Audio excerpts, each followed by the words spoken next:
Él es la imagen del Dios invisible, el primogénito de toda creación, porque en Él fueron creadas todas las cosas, las que hay en los cielos y las que hay en la tierra, visibles e invisibles, sean tronos, sean dominios, sean principados, sean potestades, todo fue creado por medio de Él y para Él.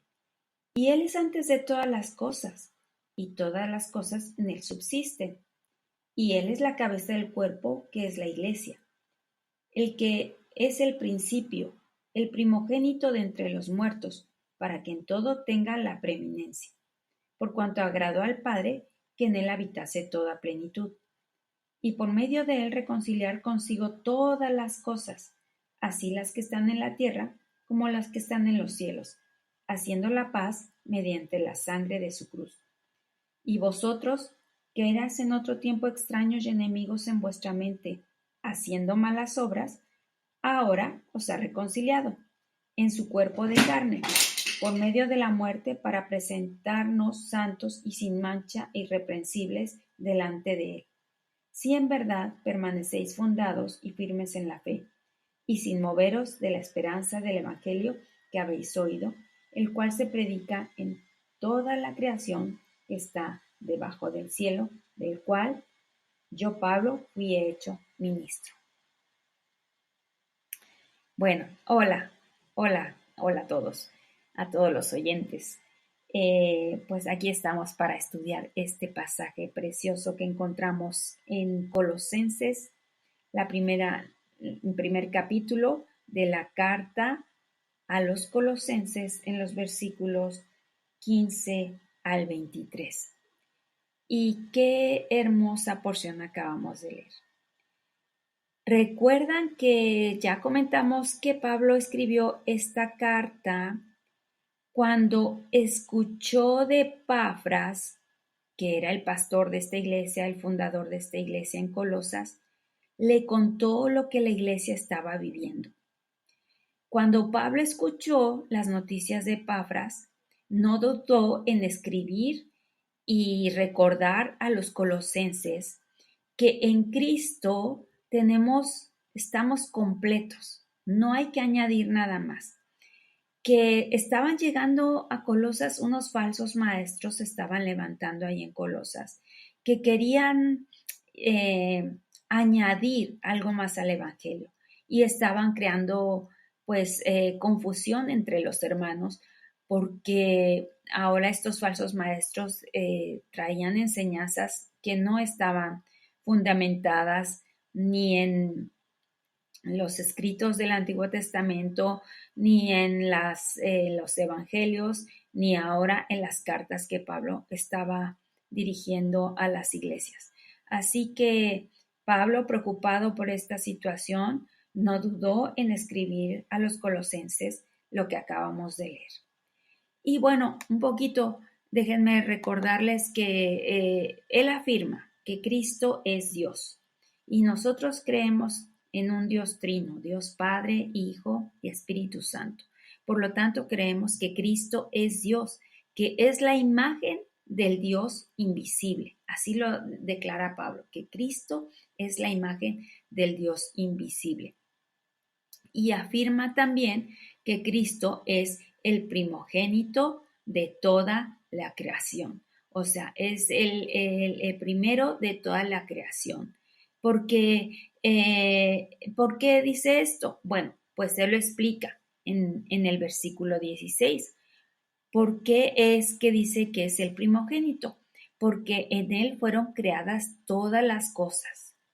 Todas las cosas, y eso hubiera sido suficiente que Pablo hubiera dicho, en él fueron creadas todas las cosas, pero lo amplía para que nos quede más claro.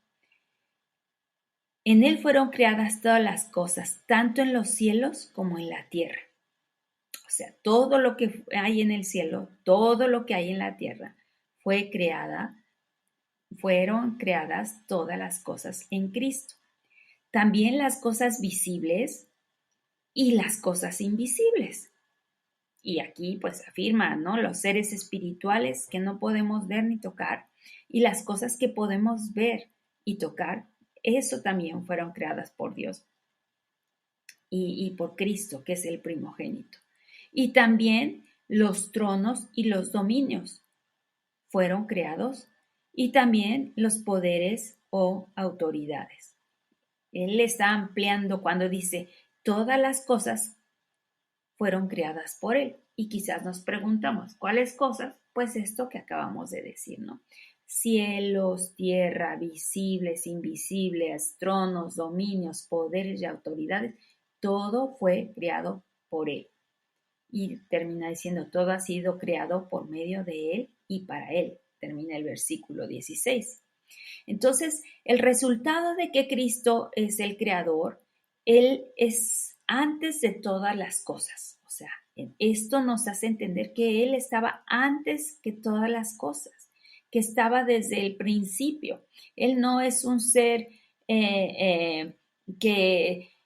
surgió cuando nació de una virgen. No, él es desde la eternidad hasta la eternidad. Él es antes de todas las cosas y él y en él todas las cosas permanecen. No hay nada fuera de su dominio. Y también nos dice que Cristo es la cabeza del cuerpo, que es la iglesia. Y es que el cuerpo necesita una cabeza, o sea, no hay cuerpo sin cabeza, no podemos no tener eso, ¿no? Un cuerpo sin cabeza. Es, la cabeza tiene la autoridad, es la que gobierna, la que en nuestro cerebro pues está ahí todas las reacciones para que nuestro cuerpo camine, sienta, en fin. Y nos dice que Él es la cabeza del cuerpo, que es la iglesia. Él tiene toda la autoridad sobre su iglesia. Entonces, también nos afirma que Él es el principio. ¿Cómo es el principio? Pues siendo el primogénito de entre los muertos, porque Jesús resucitó.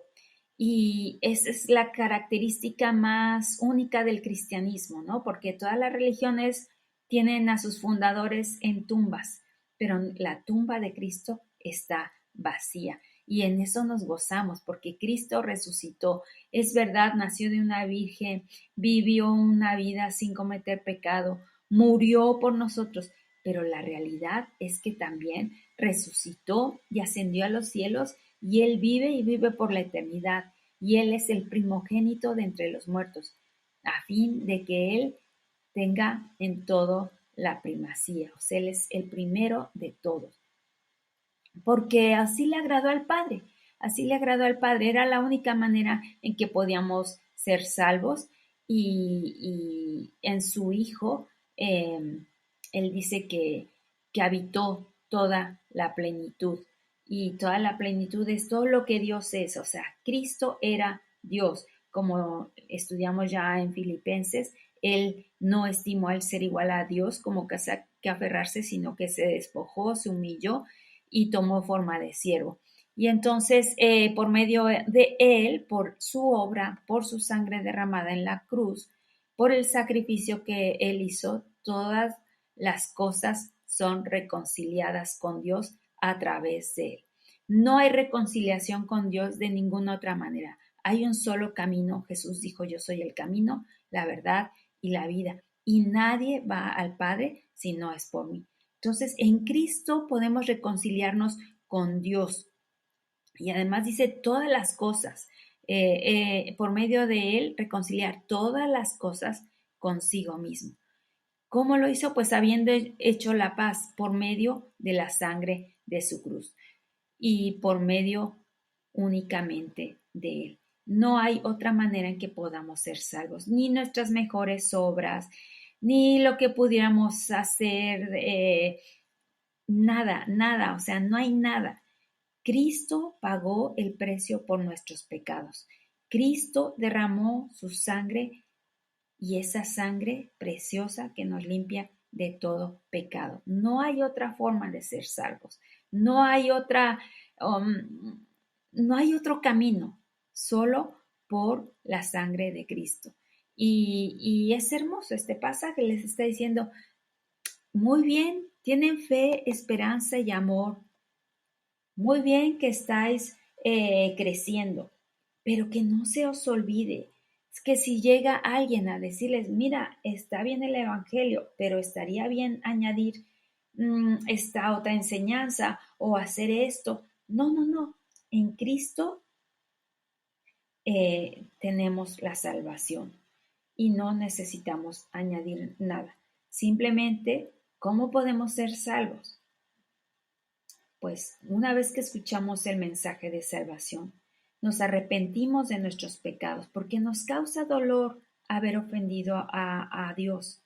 Y somos pecadores, somos malos, malos, malos. Y cuando acudimos al Señor y pedimos perdón, nos arrepentimos de todo corazón, confesamos a Cristo como nuestro Señor y Salvador, dice Romanos ahí, Pablo en la carta de los Romanos, que si confesamos con nuestra boca y creemos en el Señor, entonces seremos salvos. Y esto es algo hermoso porque sigue diciendo la Escritura que por medio de reconciliar consigo todas las cosas, así las que están en la tierra como las que están en los cielos, haciendo la paz mediante la sangre de su cruz. La sangre de Jesucristo, su Hijo, nos limpia de todo pecado. Y a vosotros también, que en otro tiempo éramos extraños, les está recordando el apóstol Pablo, y lo aplicamos también a nuestras vidas, ¿no? Antes éramos extraños porque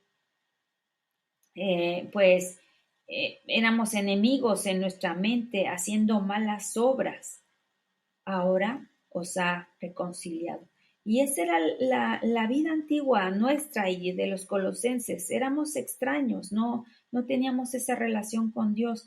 Éramos enemigos en nuestra mente, haciendo malas obras. Y es que somos malos, no hay justo ni aun uno, dice la Escritura. Y dice la Escritura también que nuestras mejores obras son como trapos de inmundicia. Entonces, éramos enemigos de Dios, pero en Cristo, pues Él cambia nuestras vidas. O sea, no podemos seguir haciendo las cosas que antes hacíamos. Ahora hemos sido reconciliados con Dios. Y el versículo 22 es muy interesante porque nos recuerda cómo en su cuerpo, pero dice de carne. Así que aquellos falsos maestros que decían que Jesús era un espíritu, Pablo dice, no, no, no, no, no.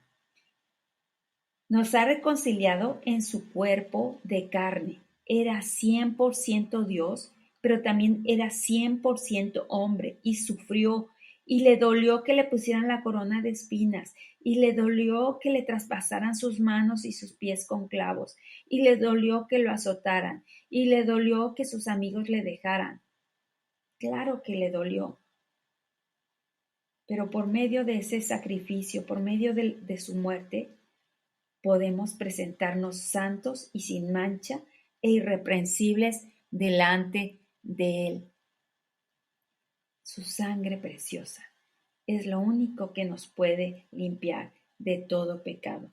Y sigue siendo eficiente porque cada día nosotros podemos acudir al Señor y porque sabemos que sea de pensamiento o de palabra, pues seguimos pecando. No es que ya seamos perfectos. Necesitamos cada día acercarnos a Dios y poner nuestros ojos en Él como el autor y consumador de la fe. Y estaba estudiando un poquito las bienaventuranzas en Mateo capítulo 7, cuando está dando el sermón del monte el Señor y cuando dice, bienaventurados los que lloran. Estoy abriendo aquí.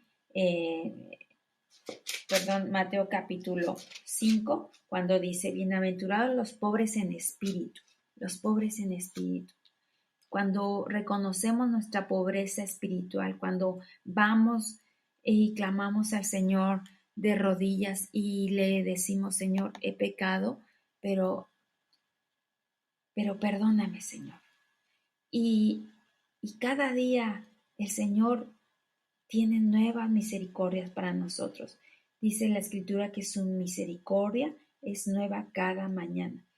Entonces, en su cuerpo de carne, por medio de su muerte, podemos presentarnos santos y sin mancha e irreprensibles delante de Él. Entonces, tenemos que llevar vidas irreprensibles, quiere decir que no haya acusaciones contra nosotros de hacer cosas malas. O sea, las seguimos haciendo porque seguimos siendo humanos, pero no ya como un estilo de vida. Ya no pecamos como estilo de vida. Pecamos porque seguimos en este cuerpo y esta mente y hacemos cosas que aún no son correctas, pero ya no lo hacemos como estilo de vida. Nos arrepentimos y le pedimos perdón a Dios. Dice que si en verdad permanecemos fundados, o sea, esto es una realidad. Tenemos que permanecer fundados y firmes en la fe y sin movernos de la esperanza del evangelio que hemos oído. Esto es muy importante. Tenemos que permanecer, o sea, estar firmes en lo que hemos creído, en la fe. No movernos ni para un lado ni para el otro, ni para una enseñanza nueva, ni alguna nueva moda, ni algo más que quieran añadir al evangelio. No, tenemos que permanecer firmes y sin movernos de la esperanza del evangelio que hemos oído, el cual se predica en toda la creación que está debajo del cielo. Y esto es lo que dice Pablo: de esto yo soy apóstol y fui hecho ministro, ¿no? Entonces, la enseñanza de Pablo nos ayuda en este tiempo. ¿Cómo podemos aplicar esta palabra hoy día? ¿Cómo podemos hacer nuestra esta enseñanza tan profunda? Pues es muy clara la palabra. Siempre los ojos puestos en Jesús, como dice Hebreos 12:2.